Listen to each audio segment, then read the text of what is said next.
안녕하세요. 박영미입니다. 8일 동안 전국 물류망을 멈추게 한 화물연대 파업이 끝났습니다. 간밤 협상 타결 소식이 전해졌는데 쟁점이 됐던 안전운임제를 연장하고 대상을 늘리면서 유가보조금 확대도 논의하기로 했습니다. 재계 추산 2조 원의 손실을 낸 올해 파업은 끝났지만 숙제는 남았습니다. 무엇보다 안전운임제를 언제까지 지속할지 이번에도 미정입니다. 정부는 3년 연장을 말하지만 화물연대는 사실상 일몰 폐지로 협상 결과를 해석하고 있습니다. 3년 뒤에도 올해 같은 상황은 얼마든지 재현될 수 있다는 얘기입니다.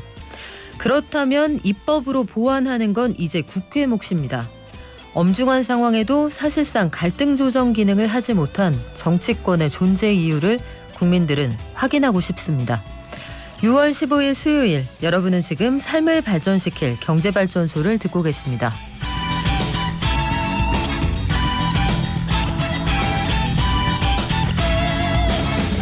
화물연대 파업 뒷얘기 전해드리고요. 국내 증시가 휘청이는 가운데 반대 매매 물량이 쏟아지고 있다고 합니다. 원달러 환율도 장중한 때 어제 1290원 위로 올라갔는데 아마 당국의 개입으로 간신히 80원대 후반에서 마무리된 것 같죠. 오늘 상황 같이 지켜보겠습니다.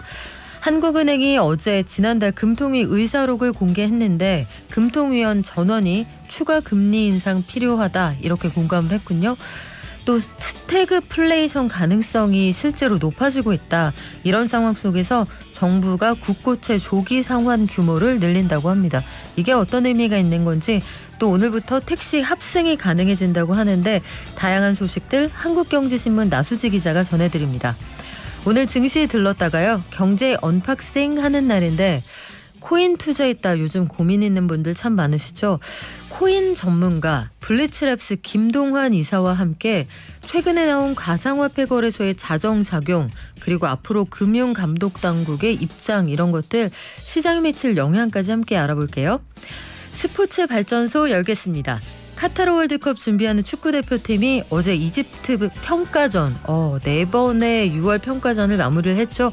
4대1이었는데 지금 우리 전력 그리고 앞으로의 전망 알아보겠습니다.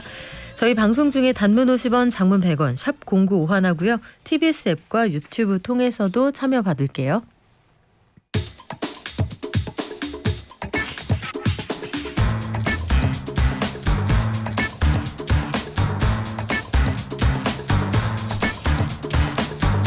매일 아침 쏟아지는 경제뉴스 핵심만 뽑아서 알려드립니다. 한국경제신문 나수지 기자와 함께합니다. 안녕하세요. 네, 안녕하세요. 자, 화물연대 파업 끝났습니다. 합의 과정 좀 볼까요? 네, 이 정부와 화물연대가 어제 저녁 늦게 이 안전운임제 일몰 연장하자, 그러니까 안전운임제 앞으로 조금 더 해보자라는 거에 합의를 했는데요.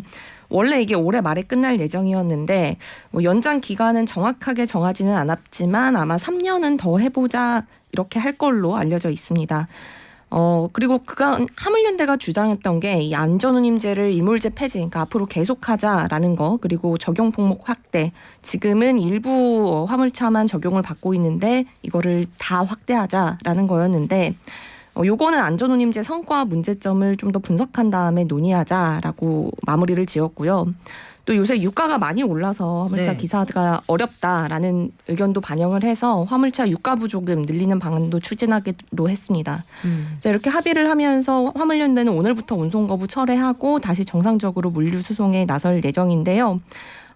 앞서 말씀드렸지만 이 안전운임제 일몰제 폐지 그리고 적용품목 확대 이런 건 아직도 얘기를 해봐야 되는 부분이 남아있고 또 법개정 사안이기도 해서 이제 논의는 국회로 넘어가게 됐습니다. 그래요. 국회는 협상의 당사자가 아니다라고 여당에서 발언이 나왔는데 그렇지 않습니다. 민생 속으로 들어간다고 했을 때 여당이 미움받을 용기 필요한 시점이 아닐까 싶고요. 구체적인 디테일을 저희가 나오는 대로 또 알려드릴게요. 증시가 참 어렵습니다. 개인 투자자들이 그래서 반대 매매 당했다 이런 분들이 많은 것 같은데 반대 매매가 뭐예요?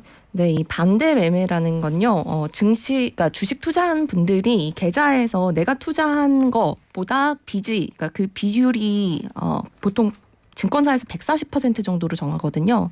그러니까 빌린 게 더 많아졌다는 의미입니다. 근데 이렇게 담보가 부족해지면 증권사에서는 그럼 주식을 팔아서 요거를 메꾸자라고 하게 되고 요걸 반대 매매라고 하는데요. 근데 어제 그리고 그제 코스피 지수가 뭐 그제는 3%, 어제도 한 0.46% 이렇게 떨어졌잖아요. 근데 증시가 이렇게 단기간에 급락하면서 아마도 개인 투자자의 계좌에 그 주식 가치가 많이 떨어졌고, 그러다 보니까 담보가 부족해지고, 그러다 보면 증권사가 주식을 팔아서 이 담보를 메꾸지 않겠느냐, 이런 이야기들이 나오고 있는데요. 실제 그럼 담보가 부족한 계좌가 얼마나 있냐 봤더니 지난달 초에 3,000개 정도였는데 이 증시가 급락한 그제 보니까 16,000개까지 넘겼습니다. 아, 그렇군요. 단기간에 굉장히 많이 늘었네요. 네, 그렇습니다. 단기간에 한 대여섯 배 늘어난 건데, 근데 문제는 이렇게 반대 매매가 나온다라고 하면 시장에 물량이 풀리는 거고, 그러면 주가는 또 하락하고, 그러면 또 다시 반대 매매가 나오고, 뭐 이런 악순환이 일어날 수 있는 게 가장 걱정인데요. 특히 개인 투자자들이 좀 많이 투자하고 있는 코스닥 종목들이 반대 매매 영향을 받을 가능성이 커서 좀 주의를 하셔야겠습니다. 그렇군요. 어제 시장이 참 롤러코스터를 타는 하루였는데 환율이 많이 올랐습니다. 환율이 한때 1290원 위로 올라가기도 했죠. 네, 이 올 들어 최고점인 1291원 장중에 찍었고요. 네, 마감은 1286원에 했습니다. 근데 이게 코로나 확산으로 금융시장 충격받았던 2020년 3월 이후에 가장 높은 수준이거든요. 이 장중 기준으로요. 네, 이렇게 환율이 오르는 건 우리 시간으로 오늘 저녁 늦게 발표될 이 FOMC 회의 결과에 시장이 주목하고 있기 때문입니다. 여기서 금리를 얼마나 올릴지 이걸 지켜보고 있는 건데, 물가가 요새 많이 오른 지표들이 발표가 되니까 네. 미국이 금리를 생각보다 더 많이 올릴 수 있지 않겠느냐. 그러니까 원래는 금리를 한 2걸음, 그러니까 0.5%포인트 올리는 빅스텝 정도 밟지 않을까 했는데 이제는 3걸음 걷는 자이언트 스텝도 가능성이 높겠다, 이런 생각을 하면서 미국이 이렇게 금리를 많이 올린다는 건 달러가 미국으로 빨려 들어간다는 의미니까, 이런 이유 때문에 원달러 환율이 많이 올라가 효과가 있었습니다. 네, 우리도 6월 금통위는 끝났습니다만 이제 7월 이후의 상황을 전망하게 하는 지난달 금통위 의사록이 공개가 됐죠? 네, 그렇습니다. 이 한은이 어제 금융통화위원회 의사록, 그러니까 지난달에 열린 회의에서 금통위원들이 무슨 얘기했는지 요거를 공개를 했는데, 여기서 이창용 한은 총재 제외한 금통위원 5명이 다 모두 추가로 금리 올려야겠다라고 이야기를 했습니다. 근데 이 한은 총재가 그러면은 안 올려도 된다라고 한 건 아니고, 의장이니까 개별 의견을 따로 개진하지 않아서 그런 건데, 그러니까 사실상 만장일치로 금리 지금 더 빨리 올려야 된다라는 데 생각이 모인 거라고 보시면 되고요. 발언을 살펴보면 핵심은 물가도 계속 높을 것 같고, 또 다른 나라도 금리를 빠르게 올릴 것 같으니까 우리도 금리를 올려서 돈이 빠져나가는 걸 막자라는 겁니다.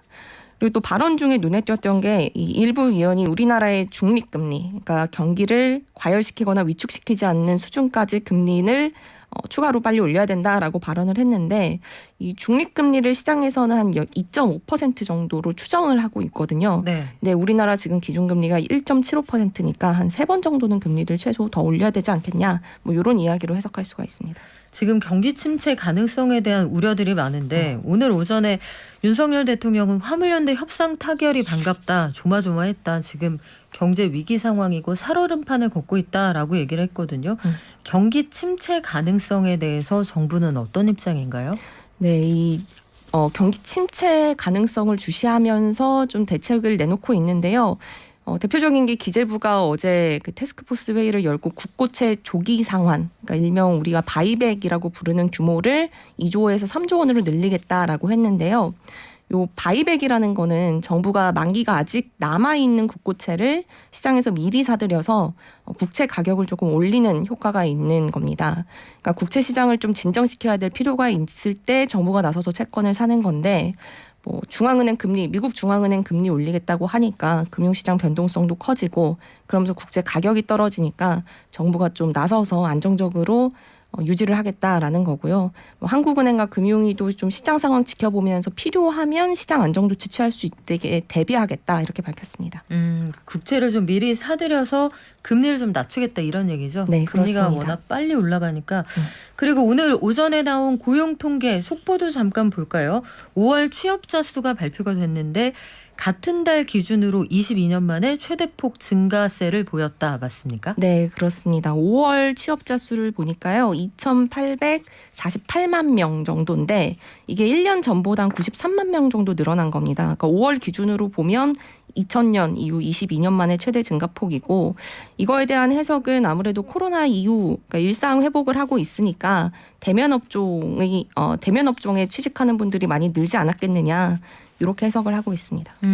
이게 구체적으로 보면 그 숫자가 많이 늘어난 건 반가운데 요거는 좀 걱정이 되더라고요. 금융보험업 이런 쪽에서는 사람이 많이 줄었는데 왜 그러느냐? 우리가 일자리를 두고 이제 키오스크, ATM 그리고 스마트폰하고 싸우는 와중입니다. 좀 상대적으로 든든하고 월급 많이 준다고 하는 일자리가 줄어들고 있다. 이 상황은 어떻게 돌리기 어려우니까 요즘 대안이 필요할 것 같아요. 네. 개인기를 마련해야 될까요?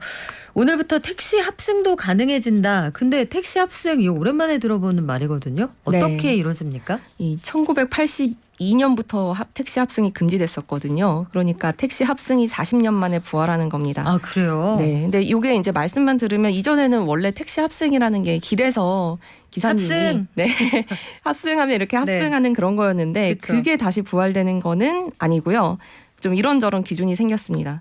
그러니까 일단 첫 번째 전제는 그냥 일반 택시는 안 되고 플랫폼 사업자가 운영하는 택시. 그러니까 플랫폼에서 이를테면 앱에서 우리가 가지고 있는 앱에서 합승을 미리 확인할 수 있는 그런 플랫폼 택시만 가능합니다.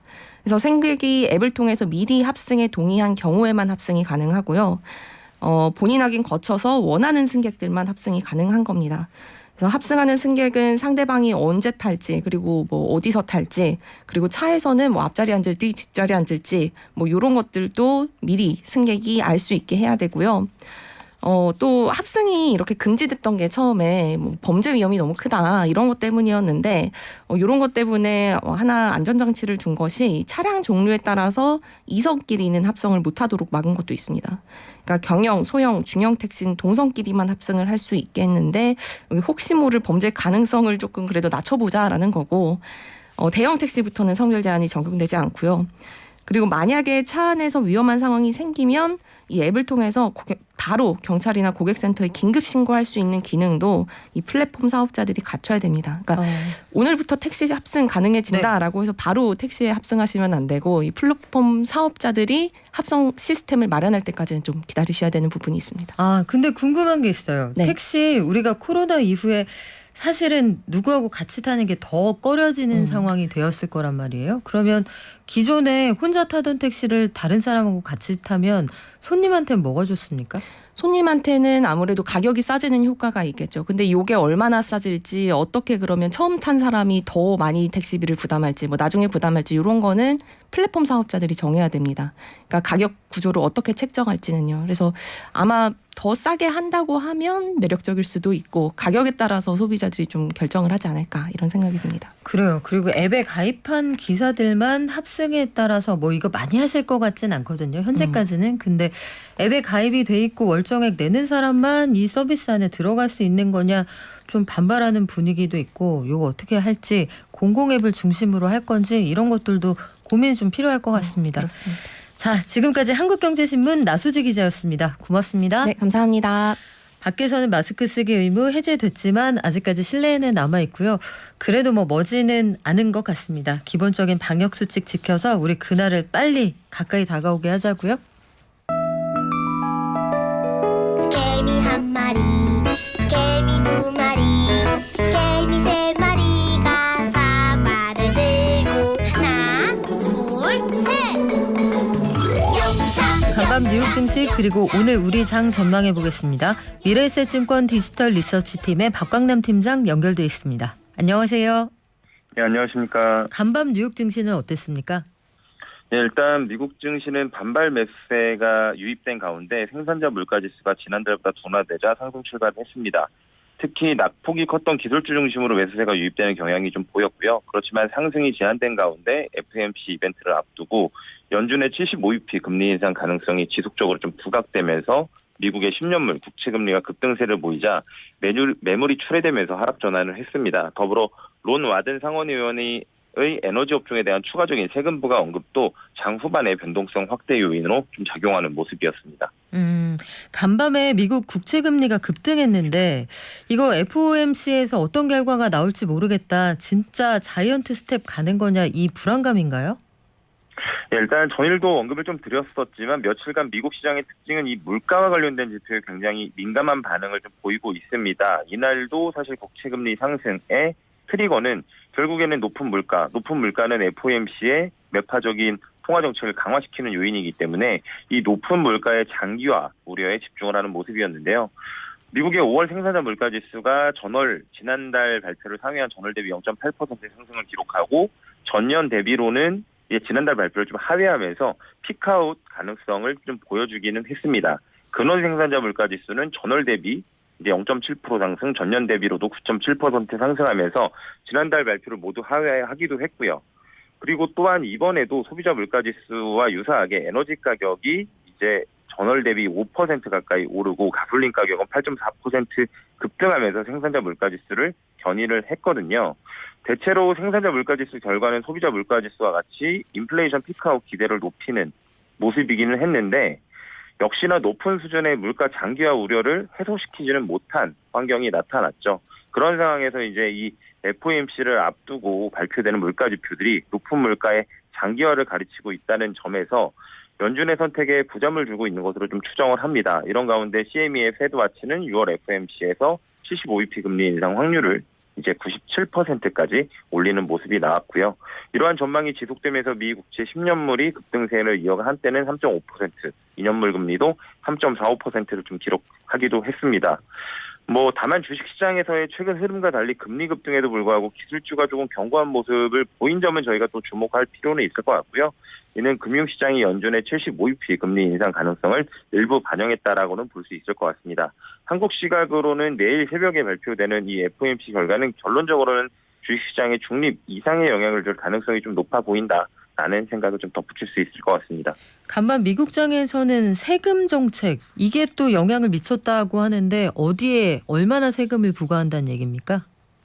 사실 이번에도 인플레이션과 관련된 세금 이슈가 너무 나왔다라고 보시면 될 것 같은데 장 후반에 주식시장이 반등을 보이자 재차 하락하는 등 변화를 보인 요인은 이 세금 정책과 관련된 부분이었는데요. 미 상원 재정위원장 의장인 론 와든 민주당 상원의원이 과도할 것으로 간주되는 석유 회사의 이익에 대해서 21%의 추가적인 세금을 제한할 예정이라고 발표를 했고요. 이에 따라서 주식시장에서는 영향이 좀 있었습니다. 최근에 바이든 대통령이 엑손모빌의 이익이 과도하다고 주장한 가운데 나온 이야기라는 점에서 시장에서는 주목을 좀 끌었고요. 물론 세금 정책 승인을 위해서는 민주당 50명 전원의 지지가 있어야 하는데 공화당과 민주당 일부 의원들이 반대할 가능성이 있어 통과 가능성은 역시 높아 보이지는 않습니다만 하지만 연말 중간선거에서 하원 공화당의 승리 가능성이 높은 상황이기 때문에 민주당 입장에서는 지지자들의 결집을 유도하기 위한 조치들이 좀 필요한 상황입니다. 그렇기 때문에 계속적으로 이슈화될 가능성은 충분하다 정도로 보실 수 있을 것 같고 결국에 중간선거와 인플레이션 등을 통한 미국의 세금 정책 변화 가능성이 좀 부각됐다는 부분은 이런 중간선거 이전까지 지속적으로 시장에 줄 수 있어서 영향을 줄 수 있다는 점에서 저희가 좀 체크를 해볼 필요는 있을 것 같습니다. 오늘 우리 증시는 어떻게 출발했습니까? 일단 양대 지수 모두 하락 출발을 했고요. FOMC를 앞두고 장 초반에 좀 혼조세를 보이다 조금은 이제 낙폭이 조금 커지는 모습이 나타나고는 있습니다. 오늘은 FOMC 이벤트 말고도 한국 시간 11시쯤에 중국의 5월 소매 판매를 비롯해서 고정자산 투자, 산업 생산 지표가 발표될 예정인데요. 이번 지표는 락다운과 경기 부양책의 영향이 혼조되어 있을 가능성이 좀 높습니다. 그렇기 때문에 결과를 쉽게 예단하기는 어려운 상황이나 시장 예상치를 상회할 경우에는 경기에 대한 우려는 일부 완화시켜줄 수 있는 이벤트가 될 수 있다 정도로 보여지고요. 다만 지금의 시장의 화두는 어쨌든 FOMC라는 큰 이벤트를 앞둔 상황이기 때문에 장중에 큰 폭으로 변화를 줄 가능성은 좀 제한적이고 관망세를 좀 잃어가는 가운데에서 결정이 될 것이라고 보여지고 있습니다. 이번 FOMC의 관전 포인트로 저희가 좀 봐야 되는 부분은 75bp 금리 인상 여부도 마찬가지겠지만 점도표의 조정을 어떻게 하느냐가 더 중요할 수도 있을 것 같습니다. 경기의 전망, 그다음에 물가에 대한 전망, 등 그리고 중립금리에 대한 전망 등이 어떻게 변하는지 여부가 장기적으로는 좀 더 중요한 이슈이기 때문에 그 변화에 의해서 연준이 어떤 생각을 가지고 있는지를 조금 해석해 볼 필요가 있을 것 같습니다. 중립금리 전망을 이야기한다라고 하면은 적어도 한 번에 얼마씩 올릴 건지 계산이 나오겠네요. 네, 그럴 수 있을 것 같습니다. 그리고 이거 마지막으로 하나 여쭤볼게요. 5월 생산자 물가가 10.8% 오른 걸로 나왔다. 이게 이걸 지금 시장에서 상승률은 둔화되는데 워낙 높기는 하다. 그러면 0.75%포인트 가능성을 높이는 단서가 된다. 이렇게들 해석을 하는데 팀장님 보시기엔 어때요? 사실 저는 일단 중요한 부분은 피크아웃 하는 가능성 여부가 더 중요하다라고 봅니다. 결론적으로는 지금 연준이 총수요를 줄이는 작업을 하고 있는 과정에서 결국에는 물가가 떨어지는 모습만 나타난다면 뭐 그 수준의 차이는 있겠지만 일단은 떨어지느냐 확장되느냐 여부가 더 중요하다라고 보여지거든요. 떨어지는 요인은 사실은 뭐 75bp 금리 인상을 지지하는 요인이라기보다는 오히려 하반기로 갈수록 금리 인상 강도를 조금 더 낮춰줄 수 있는 요인으로 해석하는 것이 저는 맞다고 판단합니다. 그래요. 시장 좀 지켜볼게요. 지금까지 미래에셋증권 디지털 리서치팀의 박광남 팀장이었습니다. 고맙습니다. 감사합니다.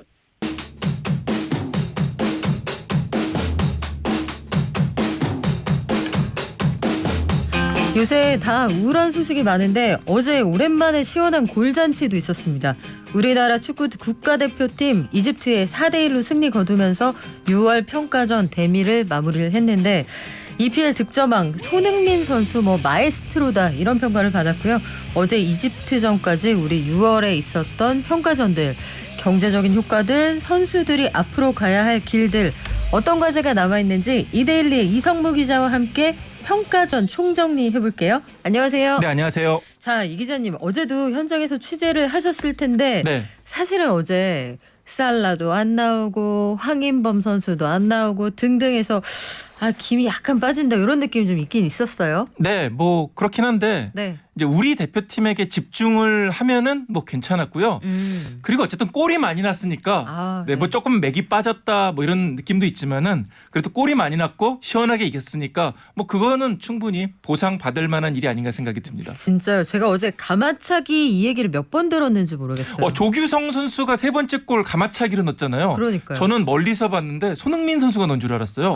근데 손흥민 선수가 차는 방식으로 똑같이 조규성 선수가 찼더라고요. 진짜. 그리고 손흥민 선수가 가장 먼저 달려와가지고 네. 와 잘했다 이러는 거 보니까 이 조규성 선수 제2의 손흥민이 되지 않을까 이런 기대를 해봅니다. 우리가 가마차기를 해설에서 많이 들어서 그렇지 가마차기가 되게 어려운 거잖아요. 그러니까 진짜 이게 손흥민 선수가 워낙 쉽게 차서 그리고 네. 절묘한 코스에 집어넣어서 이게 차면은 다 저렇게 하나보다 싶은데 사실 K리그나 뭐 이런 다른 경기들 보면은 그렇게 골 넣는 선수가 그렇게 많지가 않아요. 진짜 없어요. 없고 축구는 뭐 전 국민이 공 한번 차봤겠지만 제가 사담으로 일화를 하나 말씀을 드리면 제가 신입사원 때 기자협회 축구대회가 기자들한테는 제법 큰 행사거든요. 제 동기가 사장님이 너 축구 좀 했다며 기자협회 때 한번 활약을 보여줄 수 있겠니? 제가 가마차기로 이기겠습니다 했는데 가마차기 못해서 굉장히 혼났던 그런 기억이 납니다.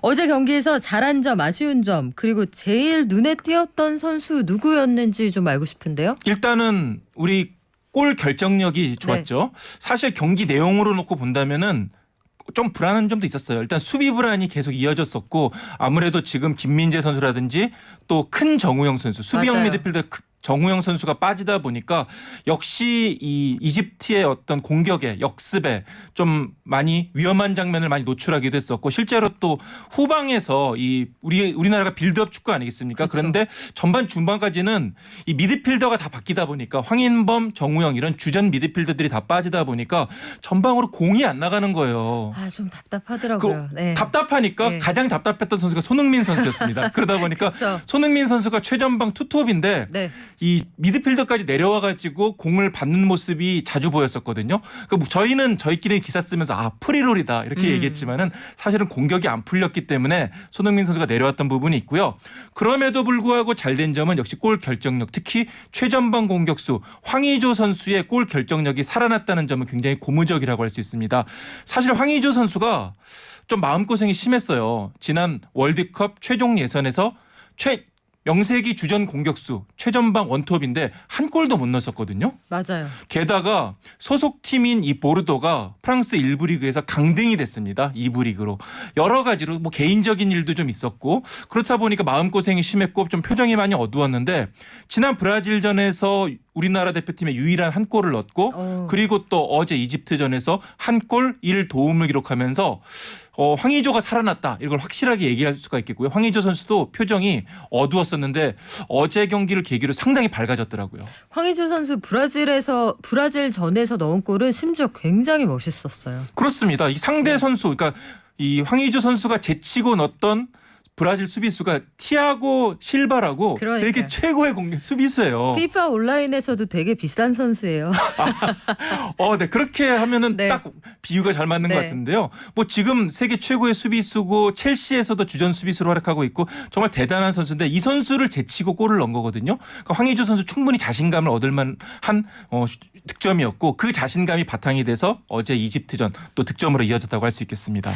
그런데 우리 축구 대표팀이 카타르 월드컵에서 조별리그 최하위로 탈락할 거다. 이런 예상은 왜 나오는 거예요? 네, 미국 CBS에서 나온 건데 뭐 솔직히 얘기하면 미국 CBS 잘 모른다. 그리고 솔직히 미국이 축구를 얘기하기는 약간 네, 맞습니다. 네. 그러니까 CBS에서 그렇게 예상을 했는데 솔직히 말하면 우루과이, 포르투갈은 우리보다 강한 거 맞죠. 근데 가나는 사실 우리보다 낫다고 얘기하기 어렵거든요. 그런데 이제 가나에서 최근 이제 귀화 선수 그러니까 뭐 잉글랜드라든지 스페인에서 활약하고 있는 가나에서 태어나진 않았는데 아버지가 가나라던가 뭐 이런 경우가 있지 않습니까? 네. 그런 선수들을 좀 귀화시킨다 이런 얘기가 있는데 그런 어떤 가상의 시나리오까지 아직 확정되지 않은 시나리오까지 모두 감안을 해서 좀 전력평가라는 감이 있고요. 그렇다 하더라도 우리가 가나보다 뒤질 일은 없거든요. 이번에 가나가 또 일본한테 1대4로 지기도 했었고요. 여러 가지로 이 미국 CBS의 예상은 조금 맞지 않는 부분이 없지 않다 생각이 들고 뭐 그와 비슷한 예로 얼마 전에 ESPN은 우리가 2승 1무로 16강에 진출할 거다 이렇게 예상하기도 했었어요. 그러니까 미국 언론의 예상은 조금 걸러들으면 될 것 같습니다. 미국은 사실 축구를 되게 잘하는 나라도 아니고 엄청 좋아하는 나라도 아니잖아요. 네, 그렇죠. 사실 뭐 네. 그런 건 좀 흥미 위주로 그냥 그래요. 재미로 받아들이면 될 것 같고요. 그러면 우리하고 맞붙을 나라들 평가전 성적은 어떻습니까? 일단 포르투갈은 최근에 스페인과 1대1로 비겼고요. 체코와 2대0으로 이겼는데 스위스에게 0대1로 졌습니다. 이게 7개월 만에 당한 패배였습니다. 그러니까 포르투갈이 확실히 최전방 공격수가 조금 약하다는 느낌이 있어요. 네. 물론 뭐 그래도 약해도 강하지만은 어쨌든 그런 뭐 음바페라든지 뭐 벤제마라든지 이렇게 확실한 공격수는 없다는 게 최근에 평가전에서 보면 나오고 있거든요. 그렇다 보니까 뭐 골을 못 넣는 경우도 있고 넣어도 한 골 아니면 두 골 이런 식으로 넣고 있고 우루과이가 생각보다 최근에 잘합니다. 그러니까요. 멕시코를 3대0으로 이겼고요. 미국과는 0대0으로 비겼는데 최근에 파나마를 5대0 대승으로 이겼습니다. 그러니까 뭐 지금 루이스 수아레스가 나오지 않고 있는데 네. 하지만 에딘슨 카바니 선수가 맨체스터 유나이티드에서는 참 뭐 이런 표현이 어떻지만 더럽게 못했거든요. 그런데 거기서 다소 전력이 약했다. 네. 이렇게 바꿔볼까요? 근데 우루과이 대표팀에서는 다시 애국자로 지금 돌변한 상태고요. 가나가 조금 지금 애매한데 일본 최근에 일본과의 평가전에서 1대4로 졌고요. 그리고 어제 칠레와 0대0으로 비겼고 승부차기에서 간신히 이겼습니다. 우리가 칠레를 2대0으로 이겼잖아요.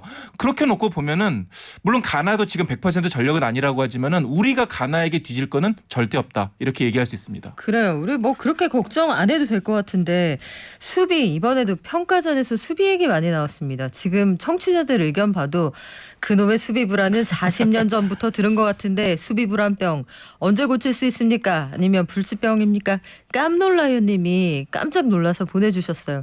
이 수비 불안 얘기 계속 나오거든요. 이거 어떻게 하면 고칩니까? 글쎄요. 제가 이제 이번에 벤투 감독의 인터뷰도 계속 듣고 그랬는데 네. 벤투 감독은 어느 정도 리스크를 안고 경기를 치르는 그런 플랜을 가지고 있습니다. 계속해서 인터뷰 때도 우리는 리스크를 안고 싸운다. 그러니까 공격적으로 경기를 푸는데 어느 정도 수비 불안 좀 그런 거는 이해를 하고 안고 싸워야 된다 이렇게 얘기할 수 있겠고요.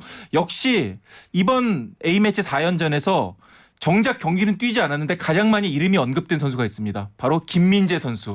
김민재 선수 그 피지컬과 네. 그 짱짱함은 정말 저는 완전히 재발견이었어요. 그러니까 벤투 감독의 축구 스타일이 빌드업 축구인데 빌드업 축구는 패스로 경기를 풀어나가는 경기잖아요. 근데 패스가 정확하게 가려면은 선수와 선수 간의 간격이 좁아야 되고 수비가 올라와서 공격과 거리를 좁혀야 됩니다. 그러면 수비가 올라가게 되면은 뒤 공간이 많이 생기잖아요. 네. 그 뒷공간을 막는 역할, 커버하는 역할을 바로 김민재 선수가 하는 거예요. 김민재 선수가 피지컬도 좋고 스피드도 좋고 그리고 기술도 좋다 보니까 이 공이 뒤로 빠져서 상대 공격수가 뒷공간을 파고들어도 김민재 선수가 쫓아가가지고 이거를 막는 거죠. 야, 흔들림이 없더라고요. 그러니까 흔히 얘기하는 네. 저희가 뭐 막말로 얘기하는 몸빵으로 막아내는 거죠. 이상우 기자님하고 방송하면 너무 재밌고 약간 긴장돼요. 죄송합니다. 네. 그래서 김민재 선수가 그 놀라운 피지컬로 저는 그런 장면 많이 봤거든요. 약간 이 사람은 저중심 설계구나. 네. 옆에서 누가 와서 몸으로 부딪혀도 절대 흔들림이 없구나. 그 느낌이 되게 좋았는데 아쉬운 점들 그리고 우리가 잘하는 점들도 얘기를 했어요. 수비를 보완하면서 김민재 선수 잘하고 있는데 김민재가 빠졌을 때 그때는 어떡합니까? 그러니까 사실은 그래서 이번에 이 벤투 감독이 여러 가지 실험을 했어요. 김영권 선수하고 권경원 선수를 파트너로 놓기도 하고 또 권경원 선수와 또 정승현 선수 여러 선수들 했는데 확실히 김민재 선수의 어떤 개인 능력을 메우기에는 역부족이었고 앞으로도 계속 숙제가 될 것 같습니다. 지금 월드컵까지 이제 11월 21일에 개막을 하는데 네. 한 5개월 정도 남았는데 앞으로도 계속 이 수비 그러니까 김민재 선수가 혹시라도 나오지 못했을 경우에 어떻게 대처를 할 것이냐. 그리고 사실 이번에 또 김영권 선수가 또 다른 주전 수비수인데 실수가 많았어요. 그런 만큼 이 김영권 선수가 또 컨디션 저하가 됐을 때 어떻게 할 것인가 여러 가지 좀 고민이 많이 될 것으로 보이고요. 무엇보다 또 수비형 미드필더 정우영 선수가 빠졌을 때 이걸 어떻게 대처하느냐. 사실 많은 축구 팬들은 정우영 불안하다. 정우영의 어떤 대안 플랜 B를 만들어라. 이렇게 요구를 했고 이번에 그 플랜 B가 좀 나올 줄 알았는데 오히려 정우영 선수의 중요성, 네. 존재감만 더 커지고 말았거든요. 그러니까요. 그런 만큼 앞으로 이 정우영 선수의 어떤 위기 상황 또는 뭐 이런 대체할 만한 어떤 전력을 어떻게 만드느냐 여러 가지 숙제를 많이 남긴 이 6월 A매치라고 할 수 있습니다. 우리 축구대표팀에 정우영 선수가 둘이잖아요. 네. 큰 정우영, 작은 정우영. 그러니까 작은 정우영은 이번 6월 A매치의 가장 큰 수확이고요. 그러니까 새로운 공격 옵션으로 확실하게 자리매김했어요. 그러니까 뛰는 거 보면은 확실히 박지성 선수와 손흥민 선수를 조금 섞어놓은 듯한.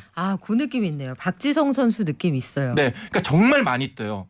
물론 박지성 선수만큼 두 개의 심장을 가지고 있지는 않은데 적어도 뛸 동안 그러니까 60분 정도 70분 정도 동안 뛸 동안은 박지성 선수처럼 정말 위치를 가리지 않고 열심히 뛰고 전방에서 압박하고 그런 스타일이거든요. 그렇기 때문에 벤투 감독도 앞으로 정우영 선수를 조금 더 적극적으로 활용하지 않을까 생각이 듭니다. 그래요. 발동기 있는 것 같은 그런 느낌도 있었고 지친 기색이 없더라고요. 그렇습니다. 마치 건전지 요즘 유행하는 광고에 나오는 건전지를 착용한 것 같은 느낌이고. 네, 그렇습니다. 그런 느낌이 있었는데 아쉬운 점에 대한 이야기 보완할 점 얘기했어요. 긍정적인 요소 우리 이거는 이번에 확실히 얻었다. 그런 건 뭐가 있습니까? 벤투 감독의 인터뷰를 인용하고 싶습니다. 네. 이번 A매치의 가장 큰 수확은 팀 스피릿이다. 선수들이 내가 한 골을 먹고 뒤져도 포기하지 않고 흔들리지 않고 이걸 따라잡겠다고 하는 의지가 확실하게 살아있다는 것을 느꼈다. 이거였고요. 브라질에게 우리가 1대5로 져도 그 다음에 선수들이 흔들리거나 좌절하거나 가라앉지 않고 그 다음에 칠레와의 경기에서 우리가 2대0으로 이긴 것처럼 선수들이 어떤 패배에서도 많은 걸 배우고 스스로 또 이걸 이겨낼 수 있는 그런 정신력을 얻었다고 이렇게 볼 수 있겠고요. 기술적인 문제는 그 다음에 부수적인 것 같아요. 그래서 벤투 감독도 어제 인터뷰에서 공식 기자회견에서 우리가 이번 A매치에서 가장 얻은 수확은 팀 스피릿이다 이렇게 얘기를 했습니다. 특히 아마도 파라과이전에서 우리가 네. 0대2로 뒤진 상황에서 마지막에 두 골을 따라잡으면서 무승부를 만든 그 경기에 대해서 이 벤투 감독이 많은 어떤 좀 임팩트를 받지 않았나 이런 생각이 듭니다. 팀 스피릿 이거는 각자 뭐 다 본인들 몫이 있겠지만 손흥민 선수가 확실히 그 후배들 그리고 동료들을 응원하고 치아업하는 그런 부분들은 확실히 역할이 있는 것 같죠. 그러니까 6월 2일부터 6월 14일까지 13일이죠. 13일 동안 4경기를 떴는데 손흥민 선수가 풀타임 뛰었어요. 그러니까 한 경기만 후반 추가 시간에 잠깐 교체가 됐었고요. 맞아요. 90분 4경기를 다 뛴 겁니다. 사실 이거 되게 살인적인 일정이거든요. 손흥민 선수 그럼에도 불구하고 정말 팬들을 위해서 그리고 동료들을 위해서 대한민국 축구 대표팀을 위해서 몸을 아끼지 않고 최선을 다하는 모습에 아니 주장이 그리고 가장 유명한 선수가 그리고 고참이 이렇게 열심히 뛰는데 후배 선수들 동료 선수들이 누가 안 따르겠습니까?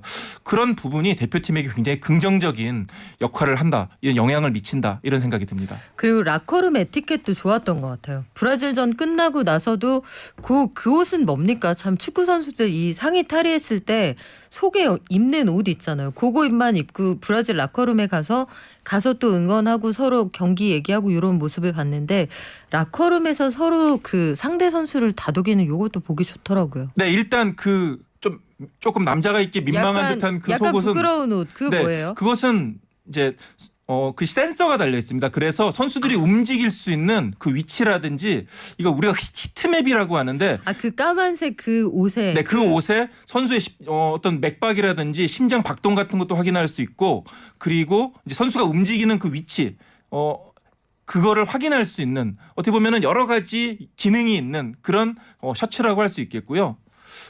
그래도 조금 이제 일반인들이 보기엔 조금 민망할 수도 있는데 그렇죠, 뭔가 어쨌든 했어요. 굉장히 중요한 역할을 하고 있고 어쨌든 손흥민 선수가 진짜 인싸잖아요. 브라질 라커룸 가가지고 누가 이렇게 가가지고 선수들 툭 치면서 그러니까요. 야 왓츠업 뭐 이렇게 얘기할 수 있겠어요. 그러니까 우리 선수들이 그 모습을 보면서 후배 선수들이 나도 저 형처럼 되고 싶다. 아니 손흥민 선수처럼 되고 싶다 이런 생각을 하는 거고 더 자긍심을 갖고 자랑스러워하면서 이 대표팀 경기를 치를 수 있는 거죠. 심지어 또 얼마나 겸손합니까? 그 선수들이 나를 알까라고 했을 때 브라질 최고의 선수들이 흥민 너도 이미 스타야. 흥민이라고 안 했어요. 쏜이라고 했습니다. 쏜 너도 이미 스타다라고 얘기해서 굉장히 훈훈했는데 성적표 어떤 분들은 뭐 아쉬울 수도 있고 어떤 분들은 만족한다 하시겠지만 우리 손흥민 선수 흥행면에서 뭐 대성공이다 이렇게 봐도 무방하게 했어요. 그렇습니다. 그러니까 브라질전에 6만 5,308명, 칠레전에 4만 135명, 파라과이전 4만 228명, 이집트전 5만 9,172명 다 합쳐서 20만 4,843명의 관중이 4경기에서 입장했습니다.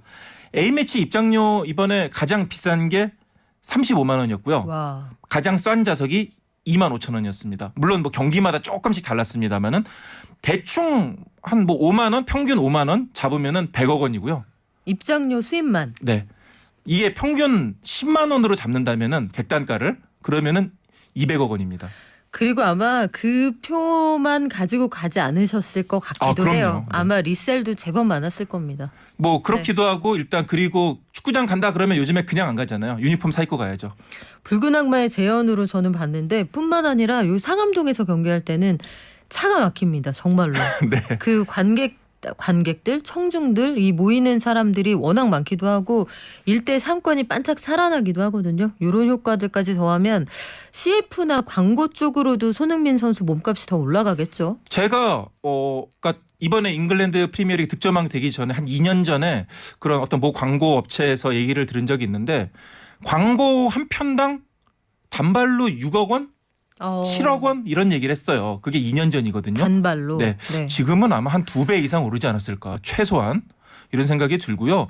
뭐 사실은 이제부터 손흥민 선수 이제 모든 뭐랄까 그동안 이제 활약했던 걸 수확하는 시기라고 볼 수 있을 네. 텐데 아마 몸값이 하늘을 천정부지로 오르지 않을까 이런 생각이 들고요. 뭐 지금 그죠. 어떻게 단순히 추산하기도 쉽지 않은 그런 수준이라고 할 수 있을 것 같습니다. 그리고 저는 그거 마지막으로 꼭 말씀드리고 싶은 게 그 상무 소속 선수나 아니면 군대 이미 다녀온 선수들 있잖아요. 네. 이 선수들의 기량을 만방에 뽐내는 자리이기도 해서 만약에 이 선수들이 해외 리그에 진출한다. 군 문제 이런 게 말끔하게 해결이 돼 있잖아요. 그러면은 뭐 향후 활동할 때 전혀 지장이 없겠어요. 근데 어제 우리가 또 이집트전에서 후반에 조규성 선수, 권창훈 선수가 골을 넣었는데 두 선수 모두 울었죠. 김천 상무예요. 그러니까 대한민국 국군의 어떤 위대함을 보여줬다, 강력함을 보여줬다 네. 이렇게 얘기하시는 분들도 있는데 이 선수들 특히 조규성 선수 같은 경우에는 지금 23살이거든요. 군복무 마치면은 자유로워지잖아요. 야. 아마 유럽에서 여러 팀에서 좋은 클럽에서 이 선수 데려가려고 서로 경쟁을 펼칠 겁니다. 권창훈 선수도 역시 독일 분데스리가에 있다가 온 거잖아요. 다시 해외로 나갈 가능성이 아주 크고요. 권창훈 선수가 27살인가요 지금? 네, 그 정도 됐을 겁니다. 제가 정확하게 나이는 기억 못 그래요. 하겠습니다. 권정훈 선수 어제 골 넣고선 그 기가 막히게 올려준 골을 또 놓치지 않고 잘 넣었는데 경례하고선 눈물을 좀 보이더라고요. 왜냐하면 요즘 네. 몸이 좀 안 좋았거든요. 컨디션이 안 좋아가지고 생각만큼 이 플레이가 잘 안 됐는데 골을 넣었기 때문에 더 좀 감정이 북받쳐 오른 것이 아닌가 생각이 듭니다. 그래요. 아이님 맞습니다. 관중이라고 하는 게 맞고요. 관중들 그리고 저도 집에서 방구석 일렬에서 한마음으로 응원했습니다. 우리 선수들 참 잘하셨고요. 앞으로의 활약도 더욱 기대할게요. 지금까지 2대1리의 이성무 기자였습니다. 고맙습니다. 네, 감사합니다.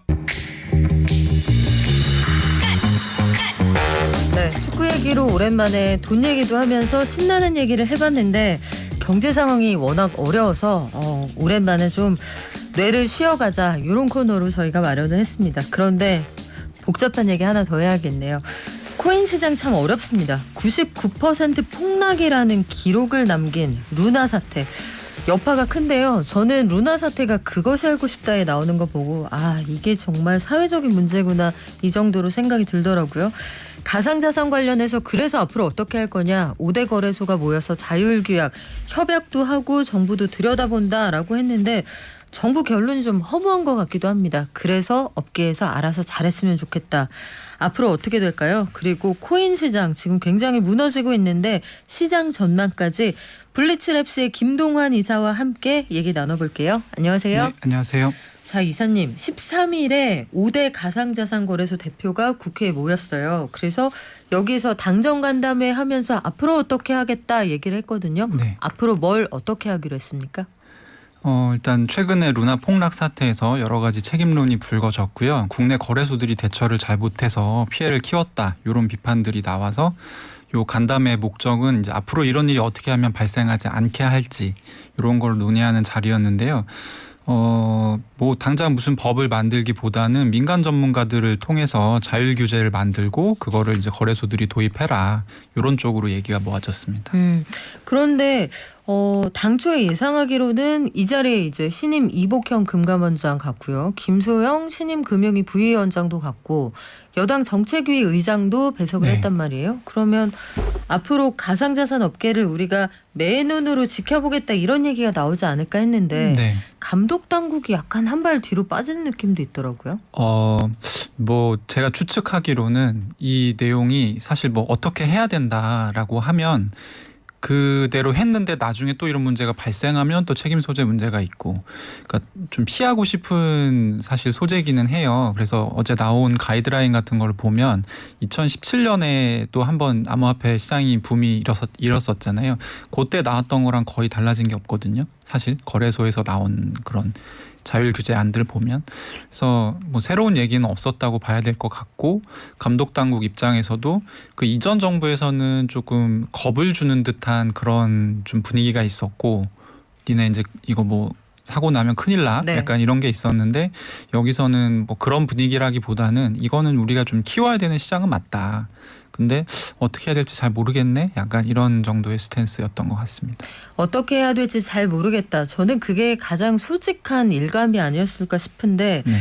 자율 규제 방안을 내놓는다고 했어요. 일단 거래소들끼리 우리가 공통 협의체도 만들고 코인 상장이나 폐지할 때 기준도 통일을 해보겠다라고 했는데 뭐 그대로 되면 걱정이 없죠. 근데 네. 자율 규제안 이거 가지고 잘 될까요?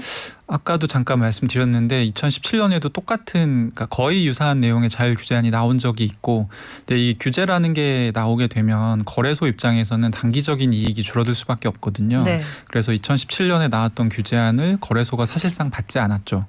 근데 이번 같은 경우는 아무래도 뭐 니들이 알아서 해라고 하긴 했지만 지켜보고 있다라는 느낌이 분명히 있기 때문에 네. 공통의 가이드라인은 나올 것으로 예상이 되고요. 어느 정도 지켜질 것 같긴 한데 사실 그걸로 이번 사태와 같은 어떤 루나테라 사태 같은 걸 막을 수 있느냐 이 부분은 사실 저는 잘 모르겠습니다. 어떤 부분에서 그렇습니까? 그러니까 사실 자율 규제는 한계가 명확한 게요. 자율 규제라는 거는 사실 법적인 어떤 페널티나 이런 부분들이 없잖아요. 그래서 뭐 손해 보상뿐만 아니라 배상을 하게 한달지 해외 같은 경우 금융기관의 배상 책임이 있기 때문에 굉장히 정신 차리고 그런 사고가 발생하지 않기 위해서 상당히 노력을 많이 기울인단 말이에요. 근데 자율 규제 같은 경우는 거기서 이제 도출할 수 있는 가이드라인 자체가 굉장히 이렇게 아주 성긴 모습이 될 수밖에 없고 그리고 이거를 자율규제이기 때문에 어긴다고 하더라도 사실 어떻게 뭐 법적인 책임이나 배상 책임이나 이런 거랑은 또 거리가 멀어지는 것이기 때문에 사실 그런 점에서는 조금 약하죠. 기대감이 높지 않은 상황이군요. 그러면 검찰이 지금 피해 규모를 추산하는 작업을 시작했다. 남부지검이 지금 수사를 하고 있는 상황인데 네. 추산이 됐다라고 쳐요. 그러면 전 두 가지 문제에 대한 고민이 생기더라고요. 하나는 우리가 증시에서 투자를 했다가 손실을 봤을 때 이걸 피해자 말고 그 손실을 본 사람, 투자에 실패한 사람 이렇게 얘기를 하잖아요. 그렇죠. 코인 업계에서는 일단 이번 루나 사태를 손실을 크게 본 분들을 피해자라고 봅니까? 아니면 투자에 실패한 분들이라고 봅니까? 투자에 실패한 분들이라고 봅니다. 아, 그렇군요. 이게 우리 그 개인적인 의견이신 거예요? 아니면 코인업계 전반적으로 이런 의식이 번져 있는 거예요? 그러니까 이제 루나 테라 사태 하면서 이제 저도 이제 언론 취재를 많이 하고 저한테 오시는 기자분들도 많으신데 그분들이 가장 좀 의외다 약간 이렇게 꼽는 부분이 피해자들을 다 만나 보면 그거 뭐 내가 잘못해서 그런 건데 어쩌겠어요 라고 반응하시는 분이 생각보다 엄청 많은 거예요. 그래서 사실 코인 투자를 좀 이렇게 업력이 있으신 분들 오랫동안 투자를 해온 분들은 예외 없이 다 그런 태도를 가지고 계시고 근데 뭐 이렇게 누구 따라서 뭐 잘 모르는 상태에서 투자를 했다거나 이럴 줄 몰랐는데 내 돈이 없어진 경우가 있잖아요. 네. 이런 경우에는 굉장히 억울해하시죠. 이게 그래서 결국은 지금 수사가 시작이 됐다고 하지만 피해자가 아니다 이렇게 결론이 나버리면 네. 수사라는 것 자체가 성립이 안 되는 거잖아요. 그렇죠. 그래서 이게 참 고민스러운 부분인데 권도영 대표가 그래서 사기를 획책한 사기범이냐 이걸 두고도 의견이 갈립니다. 일단 미국에서는 미국 증선위가 권도영 대표 소환하자 그러니까 사기라는 쪽으로 기울어져 있는 것 같은데 국내에서는 의견이 또 분분하단 말이에요. 업계에서 보시기에 권도영 대표 이 루나 테라 설계한 사람은 사기죄에 해당이 되는 겁니까? 처음에 이제 이게 폭락을 했었을 때는 그러니까 업계에서는 사기는 아니다. 그리고 이 사람이 경영을 잘 못했다. 이런 쪽으로 입장이 이제 모아졌고요. 어제 그 코인데스크 코리아라고 전문지가 하나 있는데 네. 거기서 이제 기사가 하나 나왔어요. 그래서 이 폭락 과정에 사실 금융 공격이 있었다라는 이제 가설이 힘을 지금 받고 있는 상황인데 그 금융 공격을 사실 테라폼랩스하고 밀접한 관련이 있는 누군가가 했을 가능성이 있다라고 이제 의혹 제기 기사가 나왔거든요. 그래서 요거는 그냥 뭐 한 게 아니고 지갑 분석 같은 거를 좀 해가지고 돈이 이렇게 지나간 흐름을 보니까 그럴 가능성이 있겠다라고 해서 이제 저도 그 기사를 보고 사실 이 자리에 나왔는데 가설이 좀 많이 들어가 있긴 하지만 일견 좀 합리적인 의혹 제기라고 보이고 사실 이 부분은 그래서 거래소 중에 이제 바이낸스라는 네. 글로벌에서 제일 큰 거래소가 있는데 거기에서 아예 그 기사 안에서 계좌를 특정했어요. 이 애가 범인인 것 같은데 얘가 누군지 바이낸스는 알고 있으니 그걸 공개해라. 이런 식으로 이제 얘기를 해서 그게 어떻게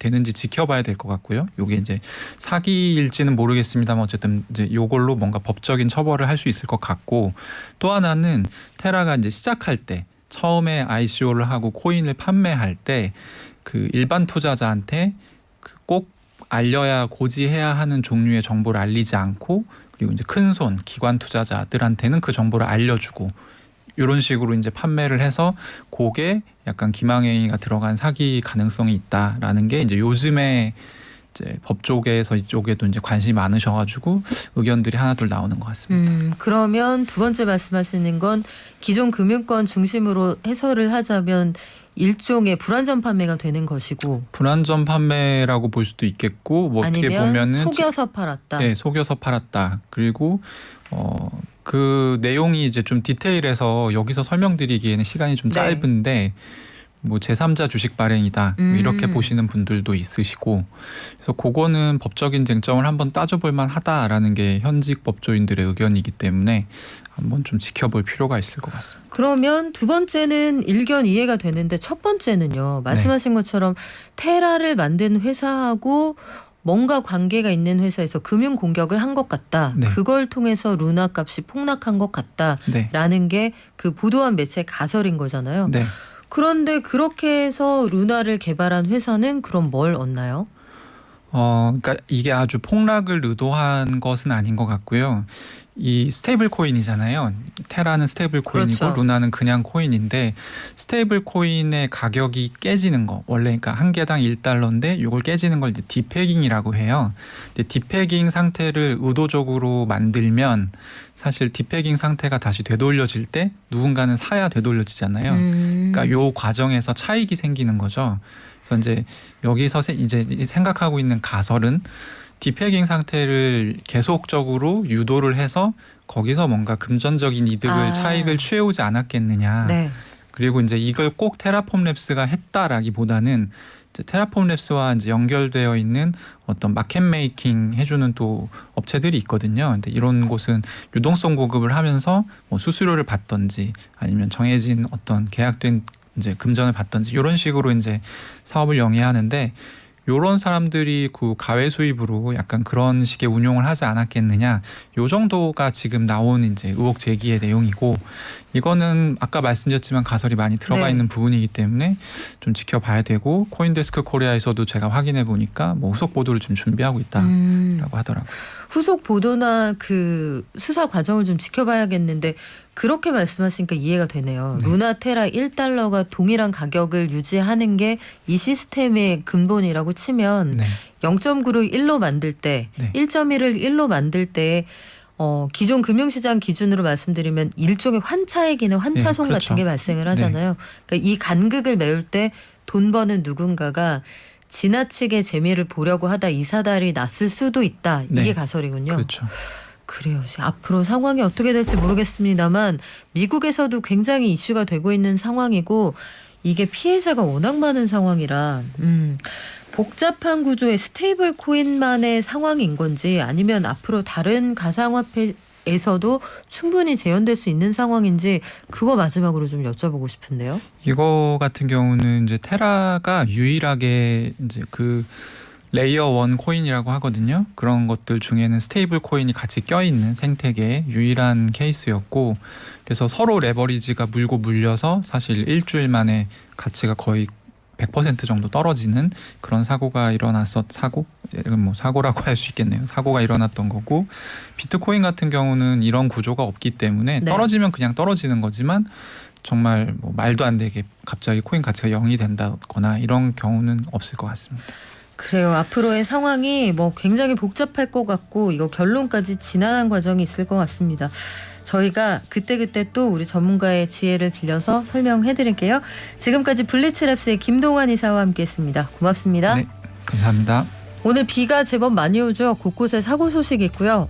차 굉장히 많이 막힌다고 합니다. 시간 넉넉하게 잡아서 나오시고요. 안전운전하세요. 발전.